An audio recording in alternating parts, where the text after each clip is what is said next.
એક વાત લઈ લઉં અને બે કડી રામદેવજી બાપાના ભજનની લઈ લઉં, પછી આપણે ભરતભાઈ વાઘેલાના સાંભળવા છે. રામદેવજી બાપા મેં હમણાં કીધું એમ એક પાઠની પરંપરા ચાલુ રાખવા માટે કૃષ્ણ પરમાત્માએ અવતાર લીધો. આ રામદેવજી કયો કૃષ્ણ પરમાત્મા કયો એક જ છે. રામદેવજી બાપા જેટમાં વાત લાંબી છે પણ હું ટૂંકામાં તમને કહું. રામદેવજી બાપાને જ્યારે જવાનો સમય થયો ને ત્યારે એમના કુટુંબને રામદેવજી બાપાએ ભેળું કર્યું. શું કામ?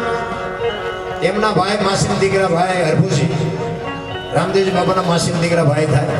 હરભુજીને મળવાનું વચન આપ્યું હતું એ કે હું તમને મળ્યા સિવાય જાય છે નહીં, અને સમયસરનો અનુસાર બે જણા ભેગા ન થઈ ગયા અને રામદેવજી બાપાને જવાનો સમય થઈ ગયો. એટલે કુટુંબ પરિવારને ભેળા કરી અને રામદેવજી બાપા કહે છે કે મારો સમય થઈ ગયો અને હવે મારી તૈયારી કરો સમાધિની. પણ એક વાત હું તમને કહું કે બ્રહ્મા વિષ્ણુ ને મહેશ કદાચ આવી અને એમ કે રામદેવજી આમ કે રામદેવજી આમ, તો તમે મારી સમાધિ ખોલવાનો વિચાર ન કરતા. કારણ કે એમને ખબર હતી કે હું હરભુજીને મળીશ ને આમને શંકા જાગશે તો આવડા કંઈક કરવા. કારણ કે આપણા જ નથી, આપણને સમજી કે આખી દુનિયા સમજે પણ આપણા જ નથી સમજતા. આખી દુનિયા આપણને માનતી હોય. આપણે બધા કહીએ ને મારા મારા મારા, આપણે મર્યા પછી આપણને દિવાળીયા આપણા જ મૂકવાના છે, ગામના કોઈ મૂકવાના નથી. આ ભાઈઓ હશે, કુટુંબ હશે, હગા હશે, ભાઈબંધ હશે, પાડોશી હશે, આમ બધું ખડકી તૈયાર કરશે ને પછી એના પોતાના છે, એના જ હાકર છે. એ હા તારા બાપા મોય પોતાના જ મૂકવાના છે. અને પોતાના નડ્યા ને બાપુ પછી જ ઇતિહાસ થયા. મીરાબાઈ કોણ નડ્યું? રાણો. પ્રહલાદ ને કોણ નડ્યું? એનો બાપ. પાંડવો ને કોણ નડ્યા? એના ભાઈઓ કૌરવ. નરસિંહ મહેતા કોણ નડ્યું? એની નાય. પોતાના નડ્યા ને પછી જ ઇતિહાસ થયા. આપણા નડે ને પછી રોજના નો રહેવા સમજી લેવાનું. ઠાકર ત્રાજવી આવ્યો હોય તો જ આપણને નડે. હું તો અમારે અહીંયા જાણે કેવું થાય ને મને એમ થાય કે આ આનંદ જઈને 2000 માણસ સાંભળે ને અમારા કુટુંબના બહેનો અમારું સાંભળે તો મને એમ થાય ભગવાન ત્રાજવી આવ્યો હોય તો અદનો આ પરજા સમજે. એટલે કે અહીંયા 2000 માણસ અમને માને, અમને સાંભળે, અને અહીંયા અમારા બહેનો સાંભળે તો અમને કઈ વિચાર નહીં આવતો. પણ હું આવી સોની વાત હું તો રાજી થયું કે હારા આપણને નડે છે ને. નરસિંહ મહેતાને નડ્યા હતા, મીરાબાઈને નડ્યા હતા, આપણને નડે એટલે હું પછી મારું ભગવાન આપણી પડખે હોય તો જ આવડા નડે, મેં કે નો નડે. અને જ્યાં સુધી ચોખા પછાડ્યા ત્યાં સુધી કોઈ હામા નો આવ્યો. અત્યારે માર્ગે ચડ્યા છે ત્યાં મોઢામાં આંગળા ભરાવે. આ દુનિયા છે. ઈ રામદેવજી કુટુંબ ભેળું કરીને કહે છે કે મારી સમાધિ લેવાઈ ગયા પછી કોઈ બી વાત ગમે કરે પણ મારી સમાધિને ખોલતા નહીં. અને સમય પ્રમાણે સમાધિ અપાઈ ગઈ. અને આ વાત ઉડતી ઉડતી ઉડતી બાપુ હરભુજીના કાને પડી. એમના માસીના દીકરા ભાઈ હરભુજી માનતા નથી કે કોઈથી બને જ નહીં. ઈ કે ઈ તો વચન સિદ્ધ માણસ છે, ઈ તો વચનનો પૂરો માણસ છે. મને કીધું છે કે હું તને મળ્યા સિવાય જાય છે નહીં, કોઈ દી જાય જ નહીં. ખોટી વાત. કોઈ કહે છે પણ અમે ત્યાં જતા ઈ કે તોય હું ન માનું, હું ત્યાં જાઉં અને જો પાકું કરું પછી માનું, ત્યાં સુધી હું ન માનું. અને હરભુજી બાપુ ત્યાંથી ઘોડે ચડ્યા હો અને બગાડતા ધામ કરતો બાપુ રણુજા બાજુ ઘોડાનો વહેતો મૂક્યો. એ રણુજાના સીમાડો આવ્યો, ત્યાં રામદેવજી બાપાના ઘોડા ચરે છે અને રામદેવજી બાપા બેઠા છે. હરભુજીને જોઈને રામદેવજી બાપા ઊભા થઈ ગયા. ઘોડા ઉપરથી હરભુજી ઉતર્યા, બે પહાડ ભેટે, બે ભાઈ ભેટ્યા હો ભાઈ. હરભુજી કહે છે મેં તો આવી વાત સાંભળી હતી, દુનિયા તો જોવો કે હાલી નીકળી હતી. એટલે રામદેવજી વાતનો બધો ગોળો ટોળો કરી નાખ્યો. કે ભાઈ આ તો જગત છે, ગમે બોલે બે કે આપણે ઘણા ટાઈમથી કહુંબો નથી પીધો, કહુંબો બનાય, કહુંબો બનાય. અહીંયા બાપુ આવડું આ ભજન બને. હરભુજીને હૈયે હરખ પાર ઘોડલા ચરલતા દીઠા. ભજન એમ નામ ન બને રામ. આના અનુભવ હોવો જોઈએ. કંઈક આ બધા મહાપુરુષો છે ને પોતે અનુભવ કર્યા છે, ત્યાં ગઈ અને ત્યાં આ દુનિયામાં હાલે છે. કહુંબો બનાવ્યો, પછી સમાધિમાં મૂકેલી વસ્તુ રતન કટોરો, અમલની ડાબલી, વીર ગેડીઓ અને પામરિયા 4 વસ્તુ સમાધિમાં મૂકેલી. ઈ રામદેવજી બાપા હરભુજીને આપે છે. હરભુજીને કહે છે તમે ગામમાં જાઓ. અને ત્યાંથી ઘોડો લઈને હરભુજી ગામમાં આવ્યા. એ ઉભી બજાર બગાડ ધાન કરતો ઘોડો આવતો ડાયરો બેઠો હતો બધા વિચાર કરે ભાઈ જો ભાઈ વીરોના ઘોડા ઉપર બેન હલવાને શરમ નહીં આવતી હોય અહીંયા આવીને કે શું બધા બેઠા છે એ કે રામદેવજી બાપા વી ગયા 3 દી ભલામણા તું ગાંડા જેવી વાત કરે છે હરભુજી કે પણ રામદેવજી તો મને આટાને સીમાડે ભેગા થયા તો કે આખું ગામ ખોટું તું એક હાજો પછી આ વસ્તુ જે બધી હતી ને આમલની ડાબલી ને વીર ગેડીઓ બધું બતાવ્યું મને કે આ રામદેવજી બાપા અને બધાને શંકા જાગી હાલો એ કે સમાધિ ખોદવી છે ત્યાં જઈને આમ ખોદવાની તૈયારી કરીને આકાશવાણી થઈ ગઈ મેં તમને હું કીધું હતું આ ત્રીજી પેઢીએ પીર પાકશે મેં કીધું તું ના તમને ભગવાન આવે તો મેં ના પાડી દીધી તોય તમે મને નો સમજી ગયા એ કે હવે હું જઉં છું સૌરાષ્ટ્રમાં બાપુ પેલું પીરાણું આપણું પાળિયાદ ને ગેબીના આજ એવું એક ગામ નહીં હોય કે રામદેવજીનું મંદિર ન હોય કે રામદેવજીનું મંડળ ન હોય કે રામદેવજીનો નેજો ન ફરકતો હોય એવું એક ગામ ન હોય જેમાં છે બાપુ મારવાડમાં પણ આ બાપુ હિન્દુસ્તાનને બાપુ ઉજળું કરી દીધું કે સવારે નાળિયેર માનો બપોરે બાપુ કામ થાય એવું રામદેવજી બાપુનો પ્રતાપ આપણી માથે અને પછી હરભુજીને ખબર પડી કે ખરેખર રામદેવજી મને મળવા માટે ત્યાં ભેગા થયા હતા પછી હરભુજી બાપુ રોઈ આવો અરે મારા બાપ હું તને ઓળખી ન હોય તો મને આવી હું ખબર કે તું મને મળવા માટે જ આવ્યો છો હવે તને મળવું હોય તો શું કરવું પડે તેથી રામદેવજી બાપા આકાશવાણીથી કહે છે કે મારા નામનો ચોકાકીની જોત ગુગળનો ધૂમ ધોળી ધજા અને મારા નામના 5 ગણા ગૌરવજી હું કોઈ પણ સ્વરૂપે હાજરી આપીશ તમને ભરોસો હોય કે ન હોય અમને ભરોસો છે કે આ બેઠો હોય એ વાત બાકી છે એટલે હરભુજી સીધી કડીમાં કહે છે શું કહે છે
રામા